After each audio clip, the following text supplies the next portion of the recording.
Now, Baha'u'llah, the guy who founded Bahai'ism, his theory is that periodically God sends a prophet, and that prophet founds a major world religion. Okay? The message of each prophet is as good and as perfect as God's message can be for that time. It's just that later new prophets arise who might bring a yet more perfect vision of God's one true religion. Okay? Now, lots of Christians say that. They say, well, technically, the laws in the Old Testament, they did come from God, but the reason they're rubbish is because that they were appropriate for that time, so God sent those laws. You know what I mean? They try and get out of it all slippery like. But with Baha'ism, fundamentally, that's the premise. The premise is that fundamentally no religion is perfect, but they're getting progressively better. So, kind of a get out clause there. Yeah. So, I'm going to summarise some points, hopefully coherently. 1. Unlike Islam, Baha'ism doesn't say older religions are corruptions or perversions. Rather, it says they were as good as they could be for their time, and they were all from God. You see? Yeah? So, Baha'ism isn't belittling other religions, and it's not making out their followers to be depraved or something worse. It's just saying, look, they are from God, their prophet was from God, but there's a new religion which brings a slightly better version. Now, to sort of Orthodox Jews or Orthodox Christians, that's completely unacceptable, but to a larger number of religious people, that is a completely acceptable viewpoint, and it's a very seductive viewpoint. Another point, 2, by saying it's only the latest religion in a long line of progressively more perfect religions, Baha'ism is actually saying something very powerful, and we need to grasp this fully. It's saying, look, if future developments and tastes shift in the moral zeitgeist makes anything in Baha'ism look outdated or wrong, the Baha'is have the ultimate get-out clause. They can just say yes, but that's because Baha'ism was the most perfect form of God's message that we could receive from God back then. But now we know better. Do you see the truth of Baha'ism? Oh! Whereas Muslims can't really do that in the same kind of way because they can slip out of it, because most Muslims, like most people of any faith, are decent folk, but the whole point of the Quran is it was there to correct and restore the true version of God's religion, the final version from all the perversions that were in Judaism and Christianity. So, all religions revise their doctrines to some degree or other, or they die off. Okay, but Baha'ism, has an inbuilt capacity to legitimately revise its own beliefs. So it's kind of quite powerful. Baha'ism also says that history is always on the up and up. The versions of religion keep getting better and better. That's the message, and that's a message which a lot of people accept very unthinkingly. I mean, many people have the kind of assumption that history is just on the up and up, and history is on a sort of upward spiral. It's not only optimistic, but it fits in with a lot of people's preconceptions. So, again, another reason why Baha'ism is very powerful, very persuasive, and why lots of people are flocking to it. Another thing is there's a kind of appeal to a religion that doesn't claim to be perfect. Now, Baha'ism, like loads of religions, it has plans. No, it really does have plans for a world government. That's not a conspiracy theory. I mean, Baha'is actually have. It's one of their sort of tenets. They want a world language. They want a world government.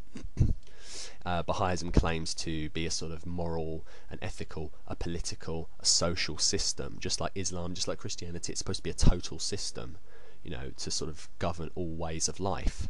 So it's still got that powerful element of religion. It's not just restricted to high-minded philosophical ideals, but doesn't have anything to say about how, practical stuff. It has something to say about everything, like any good religion, like any seductive religion should be. But unlike the other religions, it doesn't say, we know everything. It just says, well, we're the best you can get for now. So, another very big seduction of that religion. So they offer the all-encompassing moral and political framework, and a kind of promise to everything, but also the promise that things are just going to get better and better as well. So, there's another point which is important to bear in mind. Now, you might say there's a problem with the whole progressive revelation idea, and that is that any old clown could come along and go, oh look, I'm the latest, greatest prophet of God, sending a more perfected version of his religion. And then, you know, Baha'is believing in this kind of thing would, you know, fragment and the religion would disintegrate.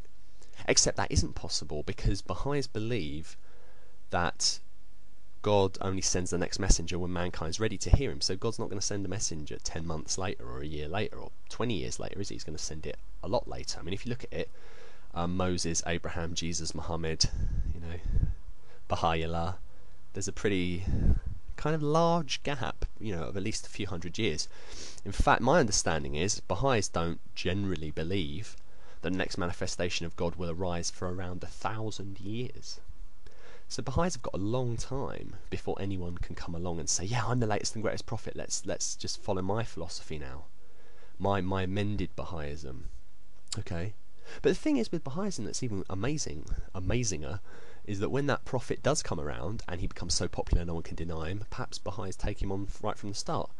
Baha'is can just take on the elements, the Baha'i Church, the organisation, can take on elements it likes and disregard the rest of his teachings, just assimilate him into the religion in a way that Christianity and Islam and Judaism would find it very hard to do.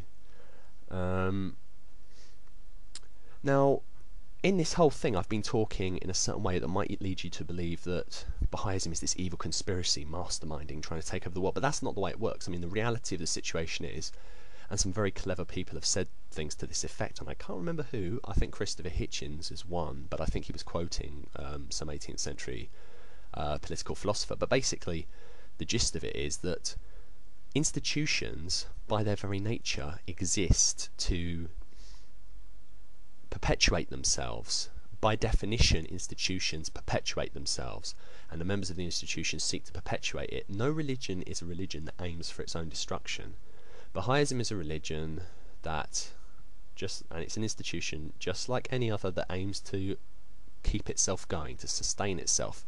And unlike a lot of other religions, I think Baha'ism has these very powerful, very seductive traits which will ensure Baha'ism has a very strong future, and barring some major unforeseen catastrophe, I honestly believe Baha'ism will grow to the point where its a rival to Islam, Christianity. It may even overtake them. It may even become the world religion one day. I think it's a very seductive religion.